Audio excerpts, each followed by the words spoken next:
жалпы өзіміздің, яғни тұрақты тұтынушымыз еді. Құм қосылған пенобетон біріншіден салмақ ауыр. Мен ойладым, пенобетон бәрі бір пенобетон. 10 сантиметр қалыңдықта 1000 теңгеден берілмейді квадратына. Только жұмысын алып кетті болды 1000 теңгеден. Сонда бір 350-370 мың шамасында шығын кеткен.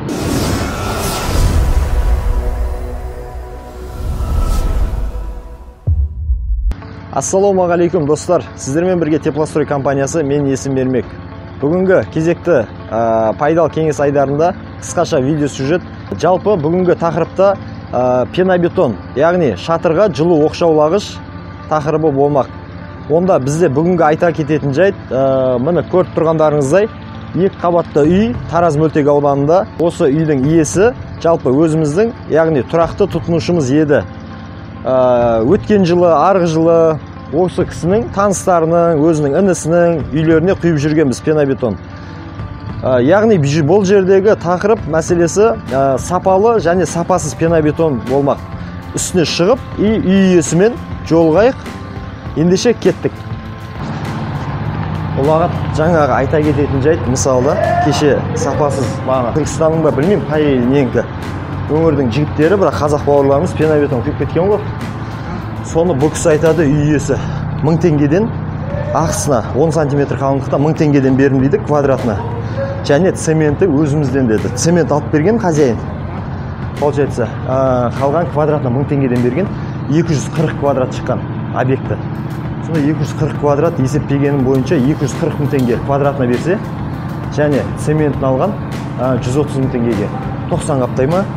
Сонда бір 350-370 мың шамасында шығынға кеткен. Енді осы үй иесі бізді қайтып шақырып, үстіне құйдырып бақты. Уже бастап кеттік, құйдырып, көрейік кеттік. Ал мұны үстіне шықтық, мұны көрейік. Ашын крошка болып тұр да, мұна арасы. Мұна ұлаға түсіріп атсын ба? Мұна қаза беріп. Біз енді осының үстінен құйып атырық да. Ассалаумағалейкум. Сәке, қалайсыздар? Шүкір алмайсың. Сәке, жалпы біз келдік, кеше замерге шақырған екенсіз. Мынау енді біз білмедік, қазір келіп көріп тұрмыз. Замер барысында алдында сапасыз деп айтқаныңызға біз түсінбедік. Біз өзіміз құйған пенобетон ба сөйтсек, басқа жігіттер келіп құйып кеткен екен, жылу оқшаулағыш пенобетон, яғни. Енді біз келіп аңтаңымызда енді, яғни мұнаны қазір көріп, коротко қазір жақсылап түсіндіріп жүрем мұнаны. Енді осыны қалай құйды, қалай келістіңіздер, қалай бастама болды, неге бұл сапасыз екен білмей қалдыңыз ба, яғни қалай болды? Сәке, со жағына түсіндіріп жүрсеңіз, бұл пенобетон құятын жігіттерге. Бұл мен бұны мысалы Теплострой компаниясын бұрыннан танитынмын. Бір-екі рет бұл компания құйдырғам, ешқандай жалобы жоқ болған. Биыл неғысам бағалар сәл көтерілген екен. Сосын мен объявлениені басқа арзан болсын дедім. Ол жігіттер 1000 теңгеден құйып береміз деді. Мен айттым, лишний төлем не аламын мен? Ол жігіттер келіп құйып кетті 10 сантиметр. Сонымен мен шыққан жоқпын, бір айдай болды мына төбесіне. Енді шықсам өздеріңіз көріп тұрсыздар, мен уатылып жатыр, күл болып. Мен бекерге ақша төледім мысалы. Арзан сорпасы сатмас дейді ғой. Енді сонымен қайттан өзіміздің таныс жігіттерге хабарластым, енді мына үстіне қайттан құяйын деп. Сөйтіп сондай жағдай болды. Мен көріңіздер мен жағдайын құйылғанын. Енді Сәке, бір сұрақта, бұлар за квадрат 1000 теңгеден алды 10 сантиметр.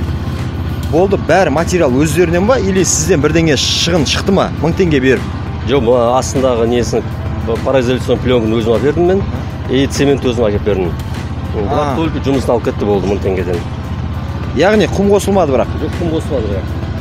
Яғни ұлағат, бұл жерде мынандай мәселе, көпшіліктің көкейінде жүрген сұрақ Сәкеде бізден сұрайды, фирмаға звондайды, менеджерлеріміз жауап береді. Яғни 10 сантиметр күйіп жүрген бағада біздің прайс бойынша. Енді объемына байланысты скидкада шығады.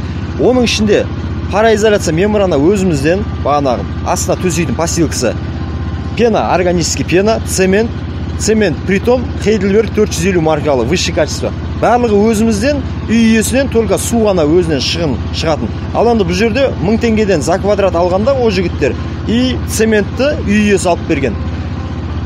Енді сізден де орта сеппен мен де қазір бердім 1800 теңгеден ба түсті. Сонда бір 300-400 теңге эконом қылдым мен. Мысалы 200 квадраттан бір арзымай түсімай эконом қылдым да. Енді мынандай жағдай болып жатыр енді бұл. Дұрыс айтасыз Сәке. Енді соңғы бір айта кететін бір қазақ бауырларымызға әйтеуір мынандай ұрым қалмайық сол жөнінде не айтасыз мысалы? Мынау жылу оқшаулағышқа келген кезде басқа бауырларымызға. Енді мен сияқты ұрым қалмаңыздар екі реттен. Алдына тексеріп алыңыздар, тексерілген. Мысалы мен Теплострой компаниясын әр уақытта реклама жасаймын мен. Алдында бір өзім құйдырған бір үйге. Одан жабу болмаған. Енді адамымыз ғой, кішкене 5 теңге эконом қылайын дедік та. Дұрыс айтасыз. Сөйтіп мынандай жағдай болды. Енді 10 сантиметр үстіне қайтып 10 сантиметр құйдырып жатырмын мен.